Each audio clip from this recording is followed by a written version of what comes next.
कभी ऐसा लगा है कि किसी विशियस साइकिल में फंस गए हैं जहां से बाहर निकलना ऑलमोस्ट नामुमकिन सा लग रहा है। आज हम एक ऐसी ही कहानी को समझने वाले हैं जिसने न सिर्फ एक बहुत बड़ी लत पर काबू पाया बल्कि ये भी दिखाया कि सही माइंडसेट के साथ कोई भी इससे बाहर निकल सकता है। चलिए शुरू करते हैं। तो ये कहानी शुरू होती है बिल्कुल रॉक बॉटम से, एक ऐसी जगह जहां उम्मीद लगभग खत्म हो चुकी थी। ये एक ऐसा जाल था जिसने जिंदगी के हर पहलू को अपनी गिरफ्त में ले लिया था और जहां से बाहर निकलना नामुमकिन सा लगता था। देखिए, किसी भी प्रॉब्लम से बाहर निकलने के लिए पहले उसे समझना बहुत जरूरी होता है। ये एक ऐसा लूप है जिसमें कुछ पलों के मजे के बाद सिर्फ और सिर्फ गहरा पछतावा और गिल्ट हाथ लगता है। और ये सिर्फ एक बुरी आदत नहीं है, समझिए, ये एक ऐसा साइकिल है जो धीरे धीरे जिंदगी की हर चीज पर असर डालता है। एनर्जी खत्म, फोकस नहीं, हर कोशिश बेकार और आखिर में बस भारी भरकम गिल्ट। तो अक्सर होता क्या है कि लोग इस साइकिल को तोड़ने के लिए छोटी मोटी तरकीबें या कहें तो ट्रिक्स आजमाते हैं।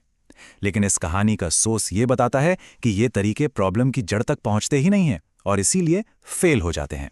तो जब लत से लड़ने की कोशिश होती है तो क्या किया जाता है? शायद पुशअप्स कर लिए या पानी पी लिया या फिर ध्यान भटकाने की कोशिश की। लेकिन सच तो ये है कि जब अंदर की वो अर्ज, वो इच्छा हावी होती है ना, तो अकेली विल पावर काम नहीं करती। ये सब तरकीबें सिर्फ टेम्पररी फिक्स होती हैं, परमानेंट सोल्यूशन नहीं।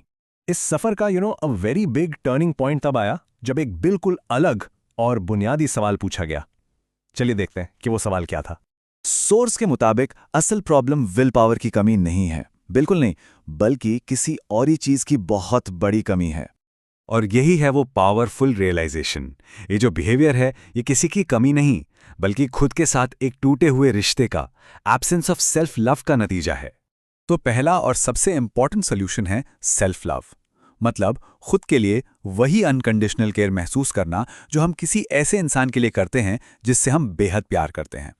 इसको एक एग्जाम्पल से समझते हैं। सोचिए, अगर आपके पेरेंट्स बीमार हैं और आप ही उनकी देखभाल कर सकते हैं, आप बिना सोचे समझे, बिना किसी शर्त के उनका पूरा ध्यान रखेंगे, है ना? ये जो प्यार है, यही प्यार और देखभाल आपका शरीर और आपका मन भी डिजर्व करता है।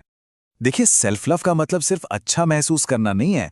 इसका मतलब है खुद के लिए एक प्रोटेक्टिव शील्ड बनना, एक ऐसी ढाल जो आपको वो काम करने ही नहीं देगी जो आपके लिए गलत है, डर की वजह से नहीं बल्कि प्यार की वजह से। अब सेल्फ लव के साथ साथ दूसरा सॉल्यूशन है एक बड़ा लक्ष्य, मतलब अपनी जिंदगी को एक ऐसे मकसद से भर देना जो उस लत से, उस प्रॉब्लम से कहीं ज्यादा बड़ा और जरूरी हो। सीधी सी बात है, लत जो है ना, वो खालीपन में पनपती है। तो स्ट्रैटेजी क्या है? उस खालीपन को एक बड़े मकसद से, एक बड़े गोल से भर दो। जब आपके पास करने के लिए इतना कुछ जरूरी होगा तो इन छोटी मोटी आदतों के लिए वक्त ही नहीं बचेगा। ये बात ना बिल्कुल सीधी और साफ है। अगर कोई अब भी फंसा हुआ है तो सिर्फ दो वजह हो सकती हैं। या तो जिंदगी में कोई बड़ा मकसद नहीं है, या फिर सेल्फ लव बिल्कुल जीरो है। और आखिर में ये कहानी हमें एक बहुत बड़े सवाल पर लाकर खड़ा करती है। ये सवाल आदत के बारे में नहीं है, बल्कि जिंदगी की सबसे बड़ी सच्चाई के बारे में है।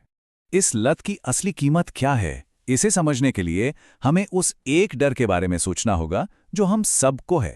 देखिए, पैसा वापस कमाया जा सकता है, रिश्ते भी दोबारा बन सकते हैं, लेकिन एक चीज है जो कभी वापस नहीं आती, और वो है समय। एक इंसान असल में तब मरता है जब उसका समय खत्म हो जाता है।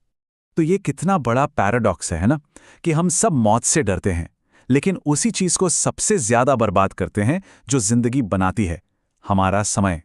तो जब भी कोई अपनी लत के आगे झुकता है तो वो सिर्फ अपना वक्त बर्बाद नहीं कर रहा होता, वो असल में हर एक पल के साथ उस चीज के और करीब जा रहा होता है जिससे वो सबसे ज्यादा डरता है। तब सवाल बस यही है कि जो समय बचा है उसके साथ क्या करना है, क्या हासिल करना है, और ये फैसला हर किसी को खुद करना होगा।